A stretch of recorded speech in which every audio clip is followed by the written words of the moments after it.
Hey everybody! I don't know if you can see my kitty cat. She's joining us here. I'm right by the camera. Welcome back to the channel. Thank you for joining us here at Maya's Musing. Do you guys ever feel like you just can't get ahead in life? Do you feel like you don't know how to make friends? Do you feel like you are just overwhelmed by everything, and you have this negative voice inside your head that's always telling you, how things are going to go wrong? We all have these problems, of course. So, we need more love.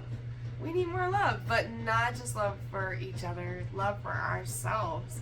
I want to talk about self-love today. Self-love is the most important thing in life that will help you to gain friends, feel confident, be able to bounce back. It's amazing how it really is the most important thing, I think, in the end. So we're going to talk about a few different points that will help you out with self-love.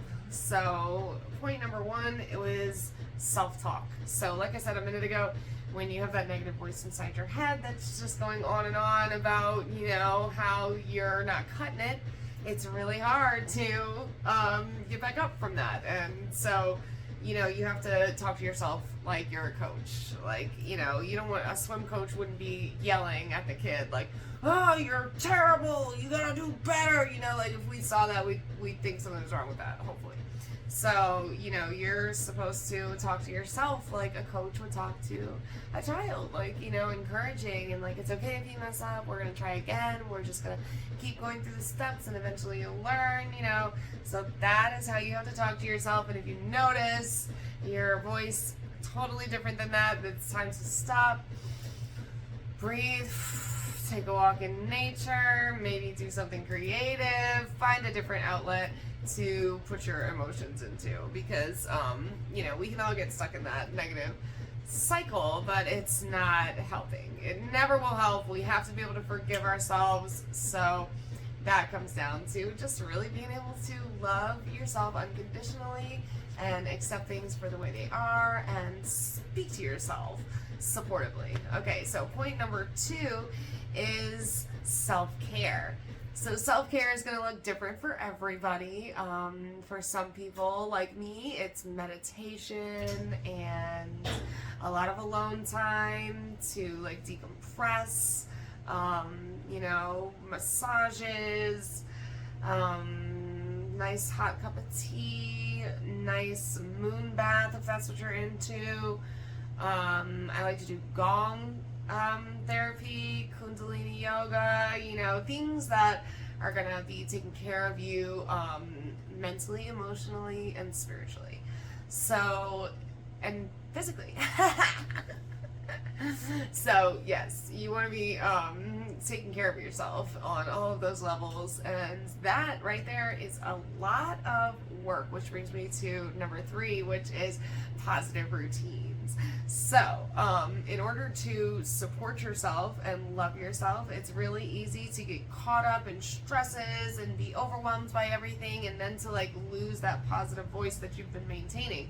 But if you create positive routines, which is going to incorporate your self-care into, your daily responsibilities. Like, for instance, I clean houses part-time, and so when I do that, I will put on like a webinar, a really interesting webinar, or like, some kind of YouTube video that is like I'm learning while I'm cleaning, and it really helps me to stay on task and to have that routine that I rest in. So a routine to rest in is really important because our nervous systems love routine, right? So it helps you to feel less stressed when you have a routine where you know what's coming. And I'm not saying like, because I'm not one of those people that wants it to be like boom, boom, boom every day. Not at all. But you do have to have like some kind of structure to be able to incorporate all the things if you want to have a really full life, which I do. I like to have a lot of different things going on, a lot of variety, and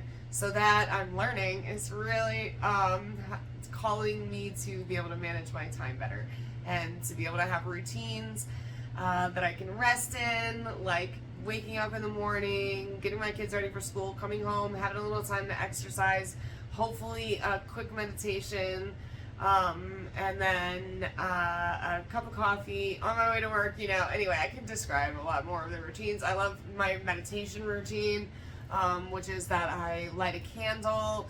I choose usually around the full moon cycles, like if it's full moon or new moon, I do meditations, both of those times. Or if anything pops up from people that I'm following, like an angel meditation, I love to do that. And so I'll light a candle, and I'll lay back, I'll do the meditation. A lot of times it's after a shower or a bath at night. So that's usually part of it, actually. That's sort of where it starts. So I have my really relaxing shower, and then I go and, I put like my face cream on, and, I brush my hair, and maybe put some lotion on, get some nice comfortable pajamas, then light the candle, maybe a few candles, then lay back, anyway, it's just like, I digress. So anyway, I hope you guys got something from this video.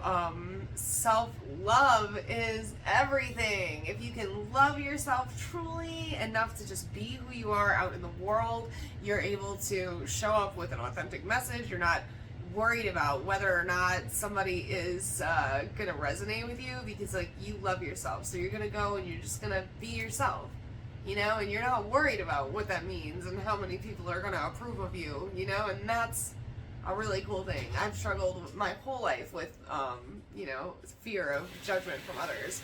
So to be able to finally love myself enough to realize enough that self-love is important, that I've prioritized it, and I've shown myself through different actions of prioritizing my creative practice and my meditation practice, and, just my self-development, by prioritizing that, I've really shown myself in action form how much I love myself, which has really helped.